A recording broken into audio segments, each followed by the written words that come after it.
It's the Basicmanstuff Podcast from Basicmanstuff.com. That's it right there. That's it. Yeah. Episode 6 of the Basicmanstuff Podcast. Here we are. Good times. Indeed. I'm here with Cultural Nomad, the other half of Basic Man Stuff, for another episode. And we're here at your studios, of course, also known as your house. Studio, yeah. And I noticed something coming in. Yeah. What's this deck project? Yeah. What's that about? Well, my wife and I decided that, we've always wanted to have a little extra seating space off the side of our house. So we decided to tackle the project ourselves and build an extension on our deck. So. Nice. Well, I see you've got a little one, and then now you've got this extension step down. Yeah. Have you built that yourself? I mean, you're working on that? I did, yeah. You got help coming in or anything? Yeah, well, I had help along the way. We had an original deck, and like you said, we stepped down into, I think it's about a 16-foot by 10-foot extension, and that's what I built myself. I did have help along the way. Good buddy of mine he owns his own construction company, and he came over and helped me eye things out and measure and, give me some advice of lengths and the way to set things up and how to do the posts and all that. So he really helped me conceptualize it, and then also gave me some of the tools to get me going. So, which was a huge help. Yeah, no kidding. Well, it looks good. I mean, Thank it's you. coming together pretty well. Yeah.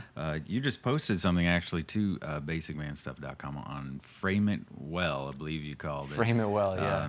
Talking a little bit about as you're building things, make sure you have a good frame, a good foundation. Yeah. So I'm assuming some of that info maybe came from your interactions with him. Yeah. A little bit. Oh, absolutely. And, he's used to building things by code and, knows how to...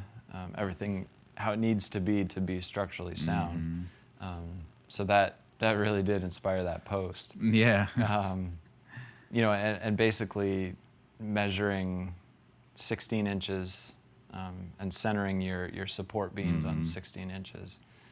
That's by code and that's also structurally sound. Nice. So that when you're walking on your deck, you don't fall through. Yeah, you don't want to do that. No. What do you plan to do with it? With the deck? Yeah. Well, I'm going to move the grill.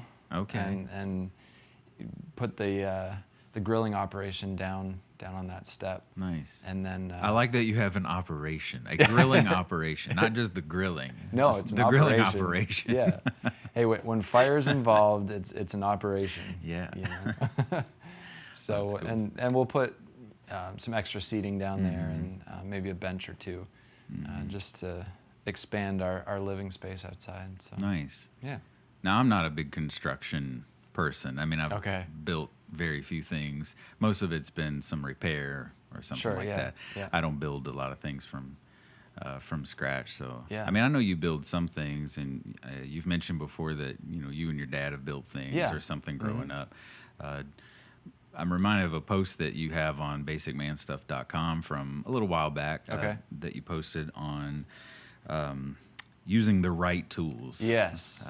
You really need the right tools in order to do something. Now, of course, you could get around it with not the right tools. And but everybody has. But that's probably not the best way. Yeah. So do you have a lot of tools or because since you're the author of the post, I'm sure you went and got the right tools. But yeah, well. do you have these or do you get some other people involved? Yeah.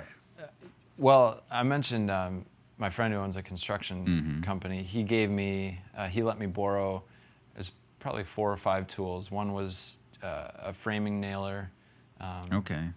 One was a post hole digger and a steel pry bar. And so those are really helpful when you're digging your post holes, obviously. You can use a shovel, but you get weird kind of holes and it starts to cave in and all that. That wouldn't work so well. No.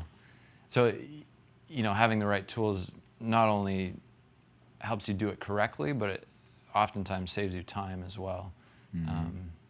And usually what I'll do on these jobs is every big job I'll usually purchase another tool. You know, I didn't buy everything all at once, but I kind of slowly built up my collection. And Nice.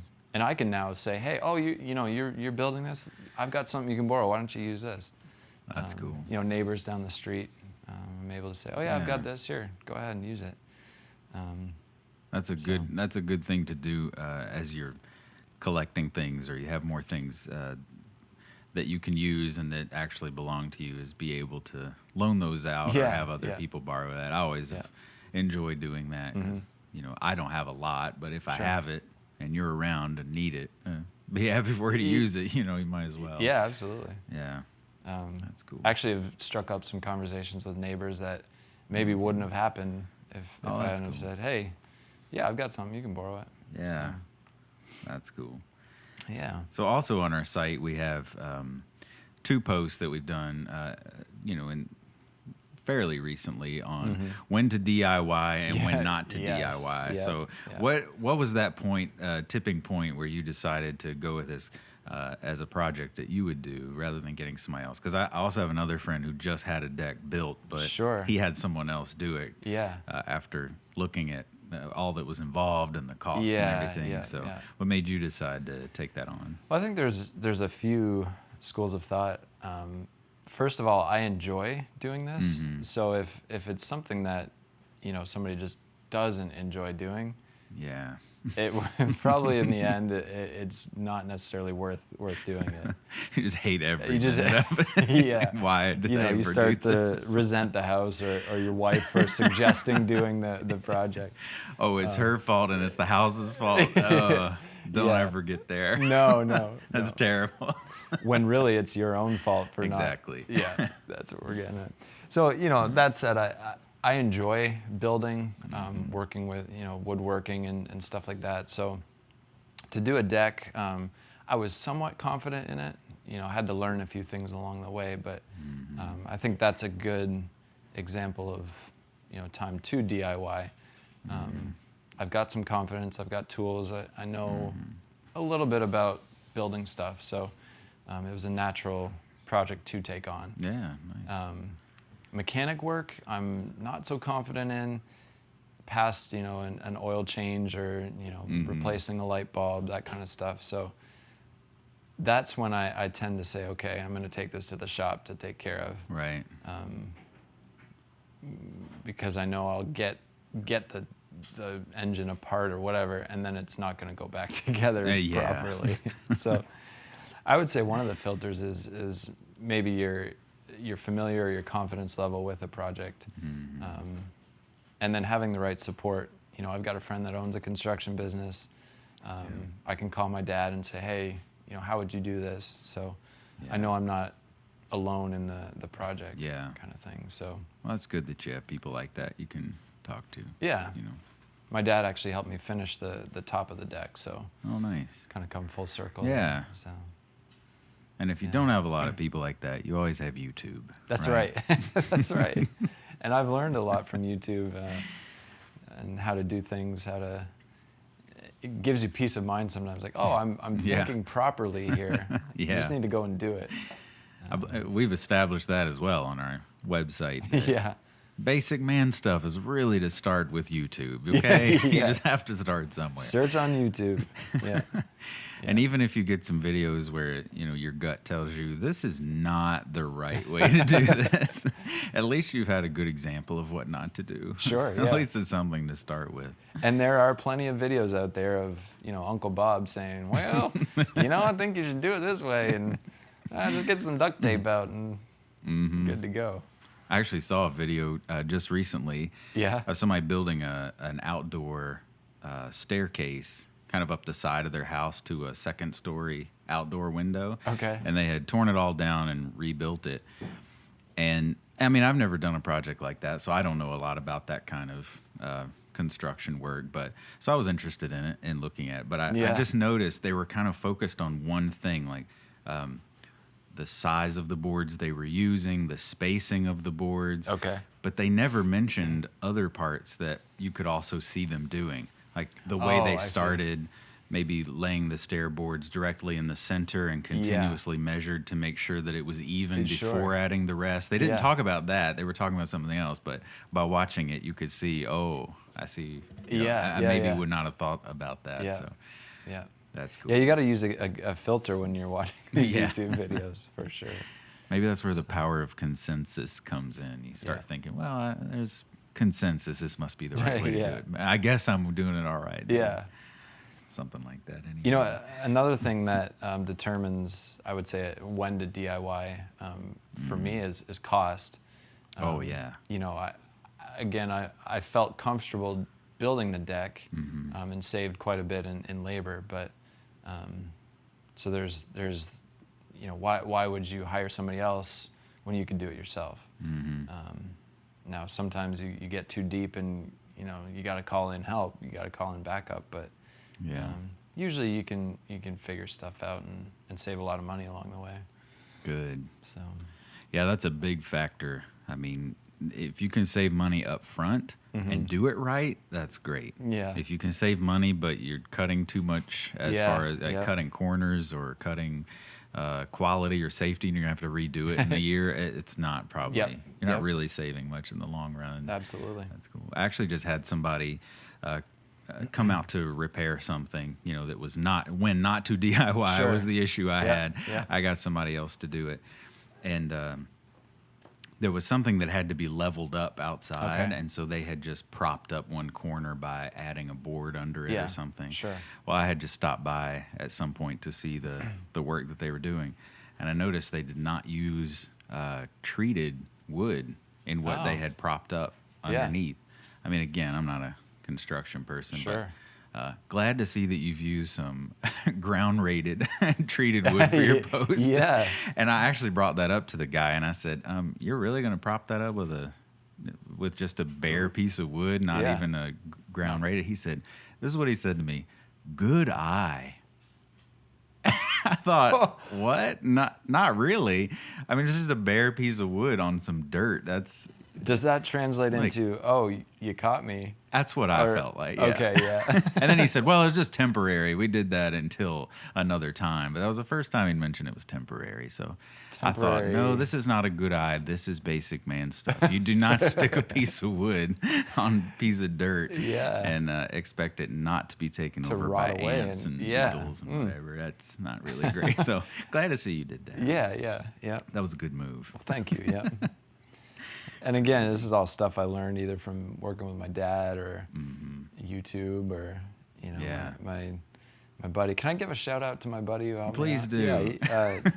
Nate Gravitt. He owns Nathan Gravitt. He owns Gravitt Construction. Oh, nice. So he's a great guy and does really quality work. So. Oh, good times. I haven't met him. Okay. Yeah.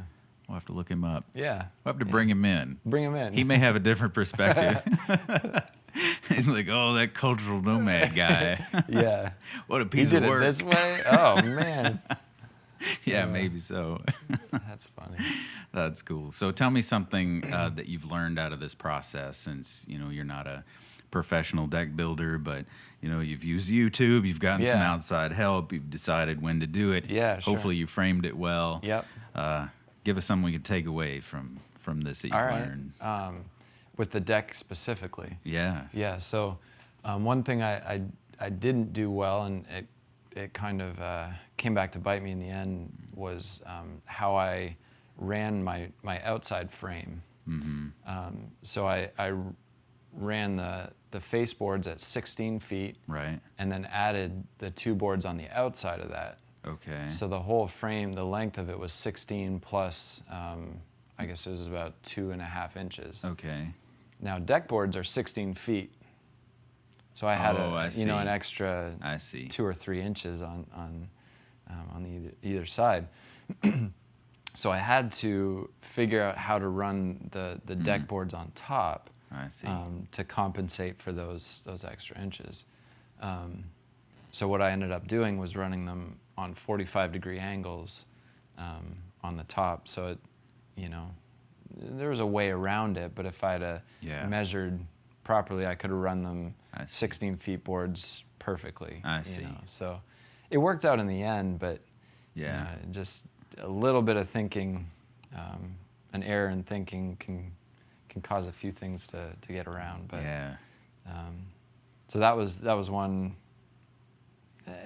I guess, a little bit of a mistake, but it worked out.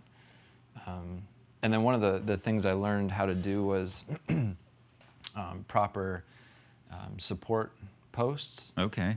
So I'd never done that before, and my buddy Nate showed me and kind of walked me through how to set them in concrete properly, and then notch them out so that the face boards sit on top and support the weight really well. Okay. Nice. So maybe I'll throw in a few pictures to show you how it goes. But so I think those are some of the things that I learned through this project. So very nice. It's pretty cool, yeah.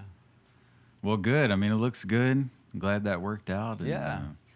Now, if I ever do that, I'll be sure and measure twice and and try to think that through a little bit. Yeah. Or you could just come help me with it. I'd be glad to help you if you're going to build a deck.